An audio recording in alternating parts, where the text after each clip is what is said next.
मगर यहां तक सीमित रहता तब भी कुशल था। किसी नेता से उसका जनाधार छीन लीजिए, कोई बात नहीं, मगर किसी महिला से उसका सतीत्व छीन लीजिए, इससे बड़ा अपमान और इससे घिनौनी साजिश और कोई हो नहीं सकती है।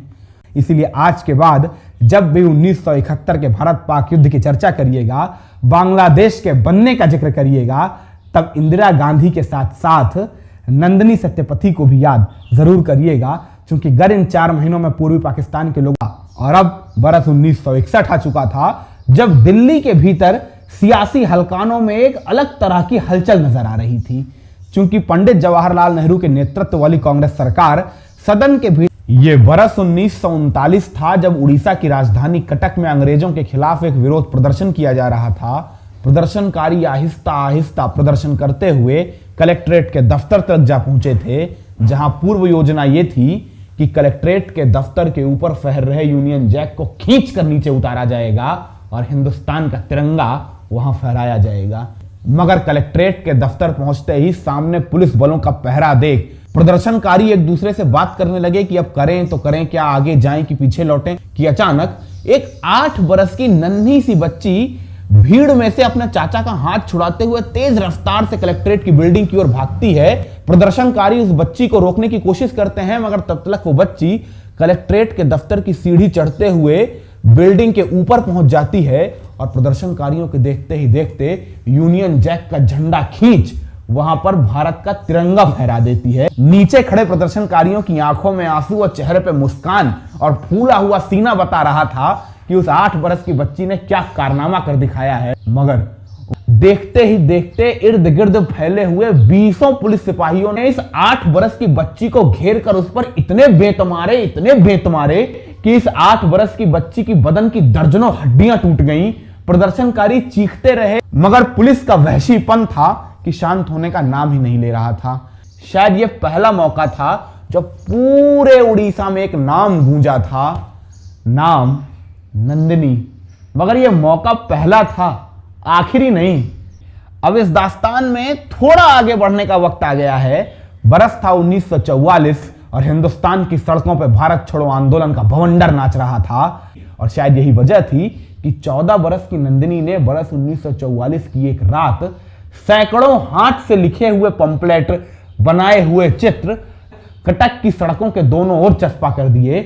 सुबह जब अंग्रेजी प्रशासन के अधिकारी सड़कों पर मार्च करने के लिए निकले तो सबके होश फाख्ता हो गए। किसी को समझ ही नहीं आया ये पूरे कटक में पंपलेट और पोस्टर चस्पा किसने किए हैं। मगर आहिस्ता आहिस्ता गोरों के पुलिसिया तंत्र ने इस बात का पता लगा ही लिया कि यह कारनामा उसी बच्ची का है जिसने 8 बरस की उम्र में कटक के कलेक्ट्रेट के दफ्तर से यूनियन जैक का झंडा उतार दिया था। इसके बाद पुलिस ने 14 बरस की नंदिनी को गिरफ्तार कर जेल में डाल दिया। जब देश भर के तमाम नेताओं को भारत छोड़ो आंदोलन के बाद छोड़ा जाने लगा तो उस कतार में नंदिनी का नाम भी शुमार हुआ। नंदिनी जेल से बाहर आई, मगर नंदिनी का सफर अभी यहां नहीं थमने वाला था। नंदिनी ने इस दफा अंग्रेजों के खिलाफ मोर्चा साहित्य के मैदान में लिया था, जहां नंदिनी आए दिन उड़ीसा की अलग अलग पत्र पत्रिकाओं में गोरों की हुकूमत के खिलाफ लेख लिखा करती थी। फिर देश आजाद होता है और नंदिनी अपनी आगे की पढ़ाई के लिए अपना दाखिला उड़ीसा के विख्यात रेवेशा कॉलेज में कराती हैं, जिस कॉलेज में पहले स्नातक की पढ़ाई करती हैं, फिर स्नातकोत्तर की पढ़ाई में दाखिला लेती हैं। अपने छात्र जीवन के दौरान भी नंदिनी ने छात्र राजनीति में हिस्सा लिया, स्टूडेंट फेडरेशन ऑफ इंडिया की सदस्य बनी। पढ़ाई पूरी होने के बाद नंदिनी ने कम्युनिस्ट पार्टी ऑफ इंडिया का दामन थाम लिया था और फिर बतौर पार्टी सदस्य कम्युनिस्ट पार्टी के लिए डोर टू डोर कैंपेन करने लगी और खास तौर से सुदूर आदिवासी गांवों के बीच अपना नेटवर्क स्थापित करने में जो महारत हासिल थी नंदिनी को, उसका कोई जोड़ ही नहीं था। जिसके चलते देखते ही देखते महज चंद वर्षों के भीतर भीतर Nandini communist party of India की जानी मानी नेत्री के तौर पर नजर आने लगी थी। मगर अब इसे विरोधाभास का चरम ही कहेंगे कि जिस दौर में कम्युनिस्ट पार्टी ऑफ इंडिया के भीतर नंदिनी का कद लगातार बढ़ता जा रहा था, उसी दौर में कम्युनिस्ट पार्टी ऑफ इंडिया से नंदिनी का लगातार मोह भंग होता जा रहा था। इसकी वजह थी कम्युनिस्ट पार्टी की अति संकीर्ण विचारधारा, वामपंथ को लेकर अति कट्टरता, जो नंदिनी को कतई रास नहीं आ रही थी। जिसके चलते सामने आती है सीपीआई की ऐतिहासिक कुमार मंगलम थीसिस। और इस थीसिस के सामने आने के बाद नंदिनी समेत सीपीआई के एक बड़े नेताओं की फौज कांग्रेस में भर्ती होती है। बरस था 1956, जिसके बाद शुरू होता है नंदिनी का कांग्रेस के भीतर का सियासी सफर। उन दिनों उड़ीसा के भीतर कांग्रेस का संगठन शहरी इलाकों में तो अच्छी तरह पैबस था, मगर सुदूर आदिवासी ग्रामीणांचलों तक कांग्रेस की उपस्थिति अब भी सवालों के घेरे में थी। ऐसे में जरूरत थी किसी ऐसे नेता की जो कांग्रेस के संगठन को इन सुदूर आदिवासी ग्रामीणांचलों तक पहुंचाए, और नंदिनी को तो इस काम में महारत हासिल थी। तो कांग्रेस के भीतर जुड़ते ही नंदिनी तुरंत इसी मिशन में लग गई, जिससे आहिस्ता आहिस्ता बरस 2 बरस के भीतर भीतर जो कांग्रेस उड़ीसा की शहरी सियासत की प्रतीक बनी हुई थी, वो समूची उड़ीसा की सियासत की प्रतीक नजर आने लगी। और इसके पीछे सबसे बड़ा श्रेय नंदिनी सत्यपथी का ही माना जाता था। निश्चित रूप से महज 2 बरस के भीतर भीतर इतना अभूतपूर्व योगदान देने के चलते नंदिनी को प्रदेश कार्य समिति की ओर से इनाम दिया गया, बड़ा पद सौंपकर। मगर ये तो बस शुरुआत थी। माने जब नंदिनी ने कांग्रेस के भीतर दाखिला लिया था, तब वो महज कांग्रेस की सदस्या थी, फिर कांग्रेस की मंत्री बनी, फिर संगठन मंत्री, फिर सचिव, फिर महासचिव, और बरस 1961 आते आते तो उड़ीसा की महिला कांग्रेस कार्य समिति की अध्यक्ष भी बन चुकी थी। और आप ध्यान दीजिए, ये समूचा सफरनामा नंदिनी ने महज 5 बरस के भीतर भीतर तय किया था। और अब बरस 1961 आ चुका था, जब दिल्ली के भीतर सियासी हलकानों में एक अलग तरह की हलचल नजर आ रही थी। चूंकि पंडित जवाहरलाल नेहरू के नेतृत्व वाली कांग्रेस सरकार सदन के भीतर महिलाओं की उपस्थिति को लेकर पूरे देश में एक कवायद चलाने जा रही थी, जिसके तहत पंडित जवाहरलाल नेहरू की ओर से तमाम सूबों की प्रदेश कांग्रेस कार्य समितियों को यह निर्देश जारी किया गया कि अपने अपने सूबे की बड़ी महिला नेताओं को राज्यसभा के जरिए सदन के भीतर नामित करिए। और इसी सिलसिले में उड़ीसा प्रदेश कांग्रेस समिति की ओर से नंदिनी को राज्यसभा के जरिए उच्च सदन में नामित किया गया। यह नामांकन नंदिनी के लिए दिल्ली की सियासत में पदार्पण सरीखा था। यकीनन जब नंदिनी पहली दफा अपनी उड़ीसा की माटी को छोड़ दिल्ली के लुटियंस के सियासी गलियारों में चहलकदमी कर रही थी, तब वो गलियारे उन्हें बिल्कुल अजनबी लग रहे थे। उनमें कहीं कोई अपनापन नजर नहीं आ रहा था। मगर आहिस्ता आहिस्ता आहिस्ता आहिस्ता देखते ही देखते कब उड़ीसा की इस बेटी को लुटियंस के गलियारे अपने घर सरीखे लगने लगे, ये उसे खुद भी नाइल्हाम हुआ। और इसके पीछे सबसे बड़ी वजह थी नंदिनी की वो एक पक्की सहेली, वो एक सहेली जिसने नंदिनी की आंखों को दिल्ली देखने का नया नजरिया दे दिया था। जानते हैं नंदिनी की वो सहेली कौन थी? पंडित जवाहरलाल नेहरू की सुपुत्री इंदिरा गांधी। क्योंकि जिस दौर में नंदिनी का दिल्ली की सियासत में पदार्पण हो रहा था, लगभग उसी दौर में इंदिरा गांधी का भी सदन की सियासत में पदार्पण हो रहा था। तो नंदिनी और इंदिरा की मुलाकातें अक्सर सदन के भीतर हो जाया करती थी, सत्ता के गलियारों में हो जाया करती थी। सब कुछ बड़े आराम से बहुत अच्छा चल रहा था। मगर तभी पंडित जवाहरलाल नेहरू की असामयिक मृत्यु होती है, जिसके बाद शास्त्री जी प्रधानमंत्री बनते हैं। फिर शास्त्री जी की भी असामयिक मृत्यु हो जाती है, जिसके बाद तमाम प्रकल्पों के जरिए प्रधानमंत्री का पद इंदिरा की झोली में आ गिरता है। जो ही इंदिरा प्रधानमंत्री बनी, तत्काल इंदिरा ने अपनी कैबिनेट के भीतर नंदिनी को बतौर दूरसंचार मंत्री स्थान दिया। फिर क्या सब कुछ अच्छा चल रहा था उस रोज तक, जिस रोज इंदिरा गांधी अपने आवास पर तत्कालीन सेना प्रमुख सैम मोनेक्शॉ से मुलाकात नहीं करती हैं। सैम इंदिरा से कहते हैं, मैडम, पूर्वी पाकिस्तान में पश्चिमी पाकिस्तान की सेना ने सूचना के तमाम तंत्र ध्वस्त कर दिए हैं। वहां रह रहे लोगों को यह इल्हाम ही नहीं हो पा रहा है कि उनके इर्द गिर्द के इलाके में पाकिस्तानी सेना किस तरह जुल्म ढा रही है, किस तरह भारत उनकी मदद के बारे में सोच रहा है, किस तरह वो अपनी आजादी हासिल कर सकते हैं। इस बाबत किसी तरह की कोई सूचना उन तक नहीं पहुंच रही है। अगर कहीं पूर्वी पाकिस्तान के लोगों का साहस जवाब दे गया, उनके सब्र का बांध टूट गया, उनकी हिम्मत टूट गई, तो फिर हमारी सेना अगर पूर्वी पाकिस्तान में दाखिल हो भी जाएगी, फिर भी बगैर स्थानीय सहयोग के हम वहां कुछ भी नहीं कर पाएंगे। ऐसे में सबसे जरूरी है इन 4 महीनों में पूर्वी पाकिस्तान के लोगों का साहस बनाए रखना, उनकी हिम्मत बढ़ाए रखना, ताकि हर कीमत पर वो संघर्ष के लिए तैयार रह सकें। मगर ऐसा कैसे हो सकता है? जब ये सवाल इंदिरा ने सैम से पूछा तो सैम को भी कुछ समझ नहीं आया। सैम ने कुछ वक्त लिया सोचने के लिए और इंदिरा से भी कहा, मैडम आप भी इस बारे में जरूर सोचिएगा। इसके बाद ये मुलाकात तो खत्म हो जाती है, मगर इंदिरा के जहन में पसरा हुआ तनाव था कि शांत होने का नाम नहीं ले रहा था। एक शाम यूं ही इंदिरा से मुलाकात करने के लिए उनकी पक्की सहेली नंदिनी उनके आवास पहुंचती हैं। इंदिरा से उनका हाल पूछती हैं तो इंदिरा नंदिनी से अपनी समूची समस्या कह सुनाती हैं। नंदिनी इस समस्या को ध्यान से सुनती हैं और फिर कहती हैं, चिंता मत करिए, यह समस्या आप मुझे सौंप दीजिए, इसका हल मैं निकाल के लाऊंगी। 3-4 रोज गुजरते हैं। एक शाम नंदिनी एक प्रार्थना पत्र लेकर इंदिरा के आवास पहुंचती हैं और इंदिरा से कहती हैं, बस इस प्रार्थना पत्र पर हस्ताक्षर कर दीजिए, फिर देखिए कैसी आपकी समस्या छूमंतर होती है। इंदिरा ने प्रार्थना पत्र पर हस्ताक्षर किए, जिसके बाद इंदिरा गांधी की स्वीकृति से नंदिनी सत्यपथी ने कलकत्ता के एक पुराने मोहल्ले के एक पुराने उजाड़ पड़े घर के भीतर एक 50,000 किलोहर्ट्ज का ट्रांसमीटर लगवा दिया। दरअसल नंदिनी ने पूर्वी पाकिस्तान के लोगों के लिए एक खुफिया रेडियो स्टेशन खोलने की योजना बनाई थी। कुछ वैसी ही योजना जैसी 1942 के भारत छोड़ो आंदोलन में अरुणा आसिफ अली ने कांग्रेस का एक खुफिया रेडियो स्टेशन बनाकर तैयार की थी। नंदिनी ने इंदिरा को समझाया कि वो इस रेडियो स्टेशन से बांग्लादेश भक्ति गीत, पूर्वी पाकिस्तान के पीड़ितों का जोश बढ़ाने वाले गीत, ऐसी तमाम सांस्कृतिक प्रस्तुतियां भी प्रस्तुत करवाएंगी। साथ ही पूर्वी पाकिस्तान के इलाके में पश्चिमी पाकिस्तान की सेना जो जुल्म से तम ढा रही है, उनकी दास्तानें भी सुनाएंगी, जिससे पूर्वी पाकिस्तान के लोगों की हिम्मत और उनके भीतर पाकिस्तान से आजाद होने की उत्कंठा दोनों बनी रहे। वैसे जानते हैं आप पूर्वी पाकिस्तान के इस खुफिया रेडियो स्टेशन का नाम था स्वाधीन बंगला बेतार केंद्र।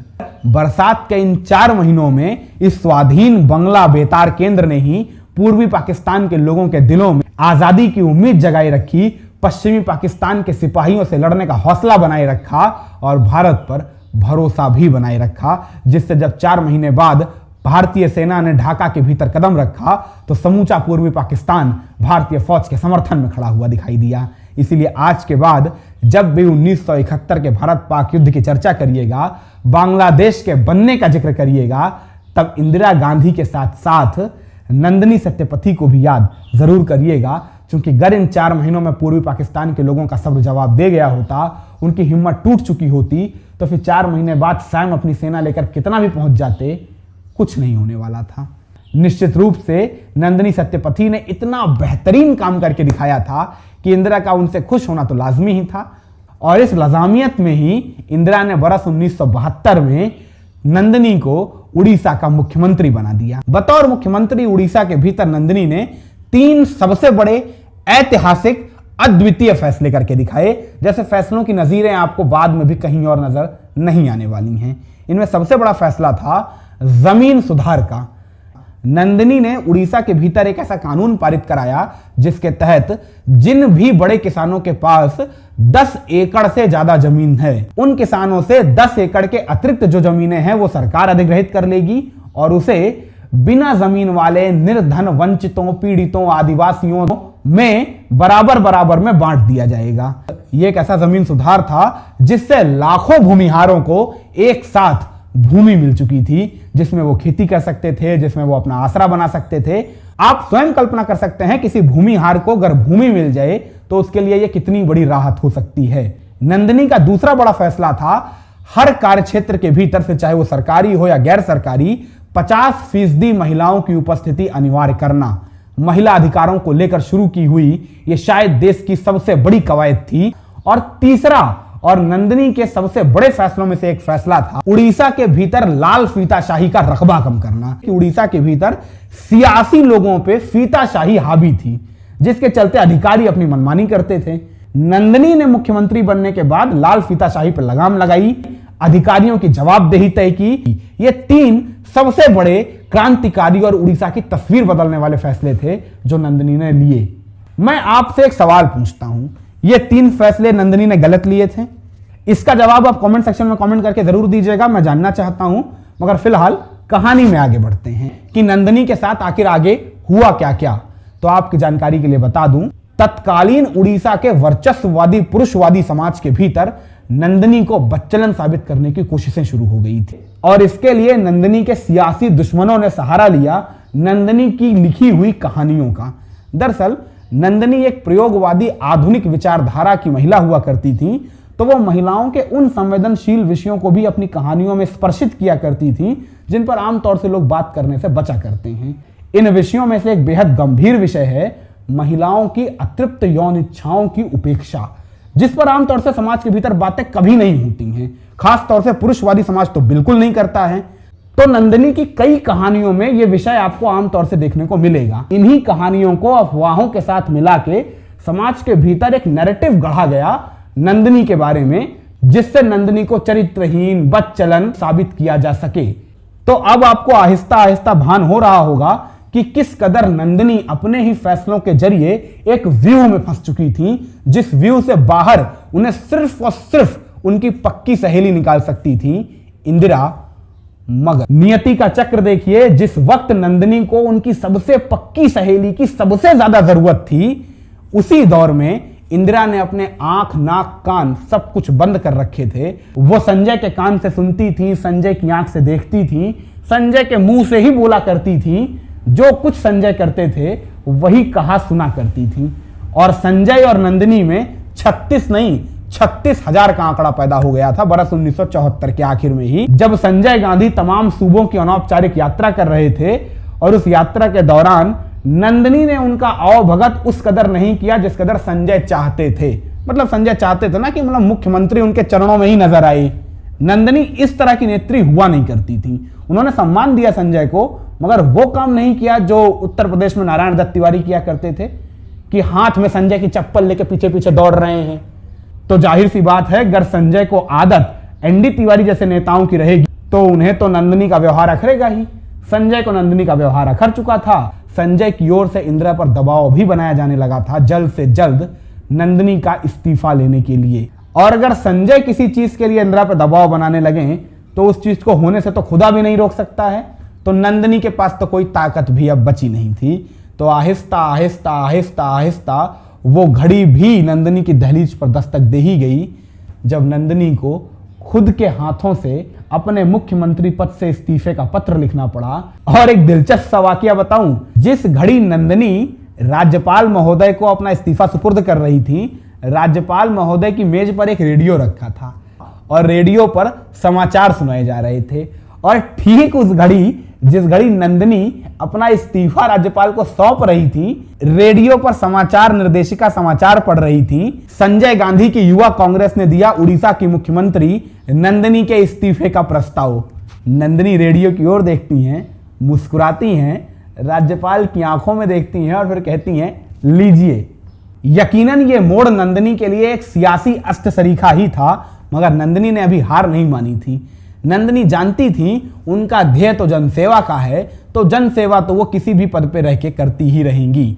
नंदिनी बरस 1980, 84, 89, 91 हर चुनावों के भीतर चुनाव जीत कर सदन पहुंचती रहीं, कभी निर्दलीय, कभी किसी और पार्टी से, मगर कांग्रेस का दामन नहीं थामा तो नहीं थामा। हाँ, बरस 1989 में जब तत्कालीन प्रधानमंत्री राजीव गांधी ने स्वयं नंदिनी से संपर्क साधा, उन्हें दोबारा कांग्रेस में आने के लिए मनाया, तब नंदिनी 1989 में कांग्रेस के भीतर आने के लिए जरूर राजी हुई थी। मगर जो राजीव उन्हें कांग्रेस के भीतर लेकर आए थे, जब 2 बरस बाद वो राजीव ही चल बसे, तो फिर नंदिनी का कांग्रेस के भीतर कोई भविष्य रह नहीं गया था। नंदिनी कभी लोकसभा तो कभी विधानसभा चुनावों के जरिए लगातार सदन पहुंचती रहीं। अपने 52 साल के सियासी सफर के दौरान, कुल 52 साल यानी आधी सदी से भी ज्यादा के सियासी सफर के दौरान, नंदिनी उन चंद नेताओं में से एक हैं जिन्होंने एक भी चुनाव नहीं हारा, एक भी चुनाव। सन 2000 का विधानसभा चुनाव नंदिनी का आखिरी विधानसभा चुनाव था। यहां से वे सक्रिय सियासत से संन्यास लेती हैं। मगर अब वो कहते हैं ना, जो चीज आपकी सांसों से जुड़ी हुई हो, वो या तो जब तक सांस रहेगी तब तक आपसे जुड़ी रहेगी, और या तो अगर आपने उससे दूरी बना ली तो सांसें भी बहुत दिनों तक आपका साथ नहीं देने वाली हैं। नंदिनी ने सक्रिय सियासत से दूरी क्या बनाई, आहिस्ता आहिस्ता नंदिनी का स्वास्थ्य गिरने लगा और फिर चंद महीनों के भीतर भीतर बरस 2006 में नंदिनी सत्यपथी ने अपनी आखिरी सांसें ले ली।